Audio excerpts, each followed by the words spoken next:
All right, let's talk about one of the most powerful skills you can have, building a truly unbeatable argument. And no, I'm not talking about hammers and nails. I'm talking about the mental tools, the framework, the structure, and the style that can make your ideas impossible to ignore. Let's dive in. Just think about it for a second. How many times a day are you trying to persuade someone? It could be something huge, like that big pitch for a raise, or something as simple as convincing your friends that, yes, tacos are the only right choice for dinner tonight. See, whether you notice it or not, we are all constantly in the business of building arguments. It's just a fundamental part of how we talk, how we connect, and how we get things done in the world. So what's the difference? What separates an argument that just kind of lands with a thud from one that actually changes minds? Well, it all comes down to having the right tools. So let's open up the toolkit and see what's inside. First things first. Every single strong structure, whether it's a skyscraper or an argument, needs a rock-solid foundation. And in our case, that foundation is all about understanding two things: yourself as the speaker, and, just as importantly, the audience you're speaking to. If you mess this part up, the whole thing is going to come crashing down. Seriously, this is a two-way street. On your side, you've got to ask, why should anyone listen to me? What's my credibility here? What's my actual goal? But then you have to flip it and think about them. What do they already believe? What do they value? What kind of evidence is actually going to persuade them? Because let me tell you, an argument that works wonders on one group can completely fail with another.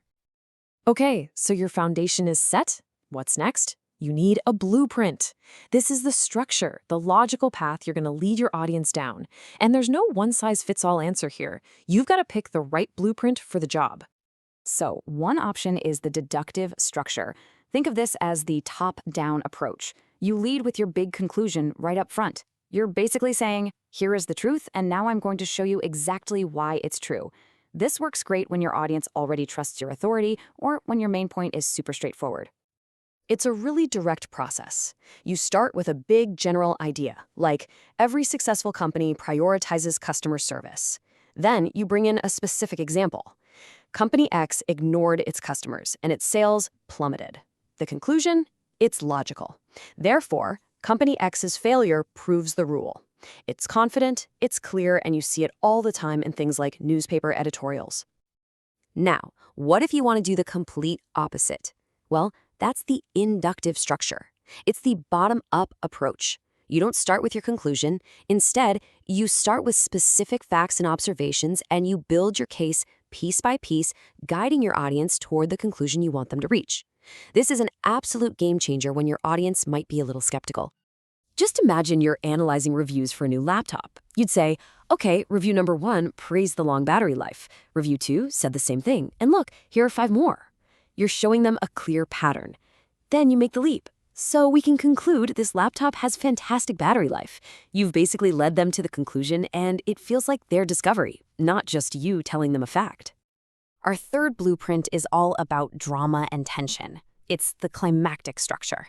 You arrange your points like a great storyteller, starting with a good point, moving to a stronger one, and saving your absolute best, most powerful argument for the very end.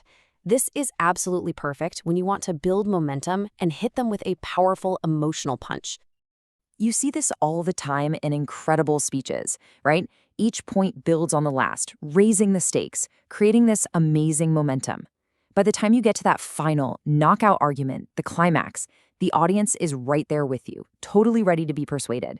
It's an incredibly effective way to build to a powerful finish. So we've got our foundation and our blueprint. Now it's time for assembly. This is all about cohesion. You know, the nails, the glue, the mortar that holds all your individual points together. This is what turns a messy pile of ideas into one solid, unbreakable structure.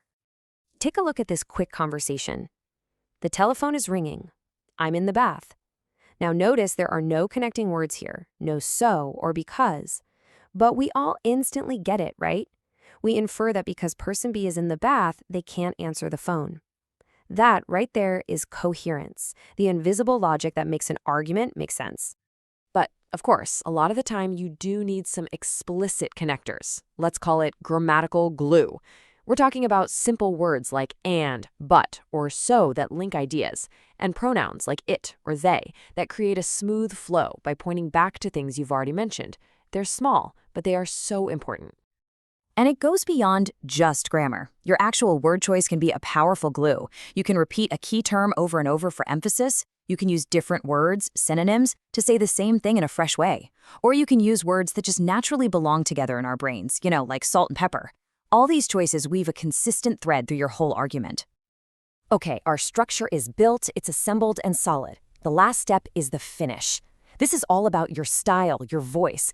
Think of it as the paint, the trim, the final decorations, all the little touches that create a specific mood and deliver the emotional impact you're really going for. Your style choice completely depends on your goal. If you want to sound persuasive and confident, you might use words like obviously or surely. If you want to be ironical, maybe to show a little disrespect, you'd say the exact opposite of what you actually mean. And if you're trying to explain something complicated, an illustrative style with lots of analogies is your best friend. It's all about matching your voice to the moment. And there you have it. That's the whole toolkit. It all starts with the foundation, knowing yourself and your audience. Then you choose your blueprint, deductive, inductive, or climactic. You use cohesion for the assembly. And finally, you apply the perfect finish with your persuasive voice. So, the tools are all yours now. The foundation, the blueprint, the assembly, and the finish. The potential to build something incredible is right there in your hands. So the only real question left is, what are you gonna build?